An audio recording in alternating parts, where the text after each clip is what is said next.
We're nearly finished this OHL history series we've been doing on the channel, looking back season by season at the history of the Ontario Hockey League. It started back in the 80-81 campaign when the OHL was formed and created, and all the way up to today as we're approaching the end. And once we do wrap this series up, we will then focus on the future of the OHL and the upcoming 2025-26 campaign, which gets underway in just a few weeks' time, which is pretty exciting. But let's dive into it. This is the 2022-23 season, 20 teams playing a 68-game schedule.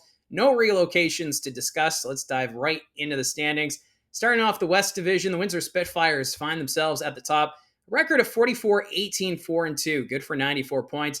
The Sarnia Sting, they were big buyers at the OHL trade deadline this season, bringing in players like Luca Del Bel Belluz and Del Mastro from the Mississauga Steelheads, but they did give away their future with Porter Martone and Angus McDonnell being the players going the other way, and we'll talk about them in future videos.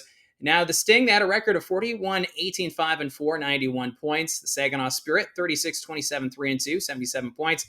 The Flint Firebirds, fourth with a record of 35-28-4-1, 75 points. And missing the playoffs would be the Sioux Greyhounds. They had a record of 20-33-9-6 for 55 points. In the Midwest Division, the London Knights, they would take the top spot. 45-21-2 is their record for 94 points. While the Guelph Storm, second with a record of 35-28-4-1, 75 points. The Owen Sound Attack, they would be third in the division, 33-28-6-1, 73 points. While the Kitchener Rangers, they would finish fourth with a record of 33-29-6, 72 points. And missing the playoffs from the Midwest Division would be the Erie Otters with that record of 21-42-5 for 49 points. Moving to the Eastern Conference, starting in the Central, the North Bay Battalion would take top spot, 48-17-2-1 for 99 points. While the Barrie Colts, second, 42-17-6-3 for 93 points. The Sudbury Wolves, they were third in the division, 31-28-6-3, 71 points. While the Mississauga Steelheads, fourth, the record of 31-31-6 for 68 points. And at the bottom of the division and missing the playoffs, the Niagara Ice Dogs with that record of 12-47-8-1 for 33 points. And over in the East Division, the Ottawa 67s would be the top team, 51-12-3-2 for 107 points. While the Peterborough Petes, they were seen as a favorite coming into this season, but really underperformed during the regular season. They would finish second with a record of 35-29-2-2 for 74 points. The Hamilton Bulldogs, third with a record of 33-30-5, 71 points. The Oshawa Generals, fourth, the record of 26-36-1-5, 58 points. And the Kingston Frontenacs at the bottom of the division, missing the playoffs by a single point with a record of 27-38-1-2 for 57 points. So leading up into this season, there was a lot of talk about a new arena potentially being built in the city of Hamilton. Michael Anlauer, the owner, wanting a junior-sized facility, preferably on the mountain, as he felt that the First Ontario Centre was a little too big for the Ontario Hockey League. But City Council not going in favor of his plan, instead voting in favor of a $290 million renovation of the First Ontario Centre. And because of this decision, that would mean Hamilton would need to find a temporary home. They looked at a variety of locations, including Brampton and Cornwall, but decided to move down the 403 to call Brantford home. And they would keep the Bulldogs name. And at the time, we were told this was a 3-season agreement with options to extend depending on the renovations at the First Ontario Centre. But like I said, we thought it was temporary at the time, but since then, things have changed. And we'll get to that in a future history video. Now, the Niagara Ice Dogs, they were in the news again at the end of the season. They found themselves in a third-party investigation for bullying and harassment. Team captain Landon Caddo, along with goaltender Josh Rosenzweig, they were banned by the Canadian Hockey League, while owner and GM Darren DeDobler suspended for 2 seasons, and the team fined $100,000, and they would also lose their first-round pick in 2024. So we've done a few videos now talking about the Niagara Ice Dogs and situations that have happened off the ice. Yeah, we've got another one to talk about in a couple videos from now, but this is where we're at here in the 2022-23 season. Now, the CHL, they would also announce that the Saginaw Spirit would be the host of the 2024 Memorial Cup. This would be the first U.S.-based team from the OHL that would be given the right to host the national tournament. So we'll talk about that in the next season video. Looking at your top scorers from the 22-23 campaign, Matthew Maggio of the Windsor Spitfires, he led the way. 54 goals, 57 assists, 111 points. Then you have Ty Voigt of the Sarnia Sting, second in scoring, 24 goals, 81 assists, 105 points. Amadeus Lombardi of the Flint Firebirds, third with 45 goals, 57 assists, 102 points. Sasha Pasajov split time between Guelph and Sarnia, 41 goals, 57 assists, 98 points. Then we have Evan Vierling of the Barrie Colts, 35 goals, 60 assists, 95 points. Matthew Poitras of the Guelph Storm had 16 goals, 79 assists, 95 points. And then Logan Morrison split time between Hamilton and Ottawa, 40 goals, 54 assists, 94 points. Eighth in scoring was Matvey Petrov of the North Bay Battalion, 27 goals, 66 assists, 93 points. While David Goyette of the Sudbury Wolves, ninth with 41 goals, 51 assists, 92 points.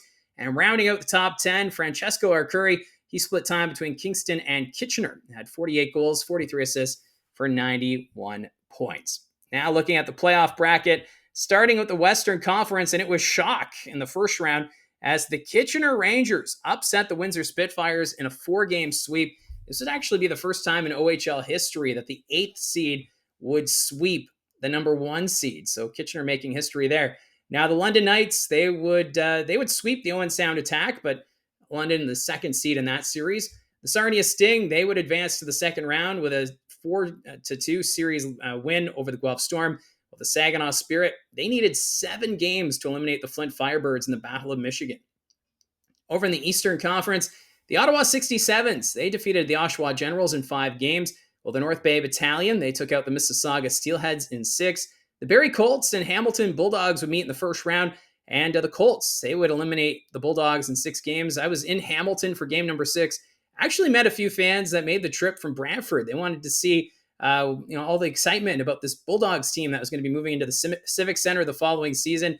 And they, despite the loss, still pretty excited to have junior hockey back in the Telephone City. And in the other matchup, the Peterborough Petes, they swept the Sudbury Wolves. And I remember going into the playoffs, a lot of people picked Sudbury to win this series just with how disappointing the Petes were that season. But once the playoffs arrived, this Peterborough team, totally different.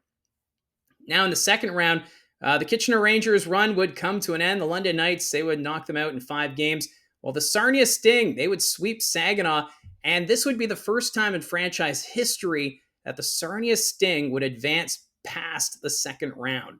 Over in the Eastern Conference, the Peterborough Petes would upset Ottawa in 6 games. Like I said, Peterborough, a different team come playoff time. And then the North Bay Battalion, they would need 7 games to take out the Barrie Colts. So in the conference final, starting off in the West, the London Knights Sarnia Sting would meet the Battle of the 402. Sarnia's run would fall short as the Knights would get the better of them, winning that series in 6 games, while the Peterborough Petes continue their march to the OHL final, this time needing 7 games to take out the North Bay Battalion. So for the J. Ross Robertson Cup, we would have the London Knights and the Peterborough Petes. And there was some drama on the ice, off the ice. There was a moment where the timekeeper in Peterborough had a bit of an argument with one of the Knights players in the box. It was an entertaining series overall, but in the end, it would be the Peterborough Petes defeating the Knights in 6 games. And this would be the second time that Peterborough would defeat London to win an OHL title. The last time that was back in the 2006 season. So the Petes advancing to the Memorial Cup. The 2023 championship was held in Kamloops, the Blazers being the host. And for the Peterborough Petes, their 10th trip to the Memorial Cup. So 10 OHL championships, quite remarkable from one of the oldest teams in the Canadian Hockey League. The Petes and Blazers, they'd be joined by the Quebec Rampart and the Seattle Thunderbirds. And for Peterborough, they finished with a record of 2-1 in the round robin, so not too bad. But then in the semifinal, it would all come to an end as they would lose 4-1 to the Seattle Thunderbirds.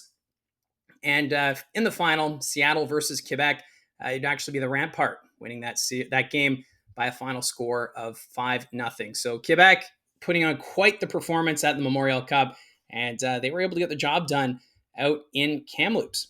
Now, quickly, before we wrap up this video, let's look at the award winners from the season. First off, the Wayne Gretzky 99 Award for Playoff MVP. That went to Michael Simpson of the Peterborough Petes, so a goaltender winning that title. For the Matt Layden Coach of the Year, Dave Cameron of the Ottawa 67s. While Mark Hunter of the London Knights, he was named the General Manager of the Year. The Red Tilson for Most Outstanding Player, Matthew Maggio of the Windsor Spitfires. No surprise, He also won the Eddie Powers for top scorer. The Dave Pickney Trophy would go to Max Donoso and Colin McKenzie of the Ottawa 67s, while Pavel Minchikov wins the Max Kaminsky for most outstanding defenseman. And that season, he was actually traded at the trade deadline from Saginaw to Ottawa. So that 67s team, I didn't get to talk too much about them, but they were loaded. They were ready for a deep run. But that was a Peterborough Petes team that would not be denied during their march to the OHL Championship. The Jim Mahan Trophy for top scoring right winger, Matthew Maggio of the Windsor Spitfires. Michael Misa was the Rookie of the Year from the Saginaw Spirit. The William Hanley for most sportsmanlike went to Evan Vierling of the Barrie Colts.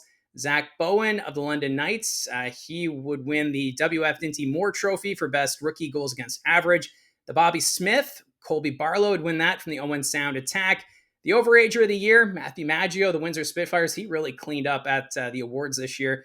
Your Goaltender of the Year, Dom DiVincentis of the North Bay Battalion. Dallin Wakely won the Humanitarian of the Year. That's when he was playing with the North Bay Battalion.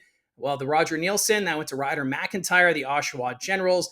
And the Mickey Renaud Captain's Trophy would go to Nolan Dillingham of the Sarnia Sting. So that's the 2022-23 OHL season. If there's anything I missed, feel free to put that in the comments down below. As we're almost done this series. Hard to believe, as we've been doing this all throughout the summer months. And if you haven't been able to follow along, remember, I do have a playlist here on the channel. So don't forget to hit like and subscribe, and we'll talk to you again soon.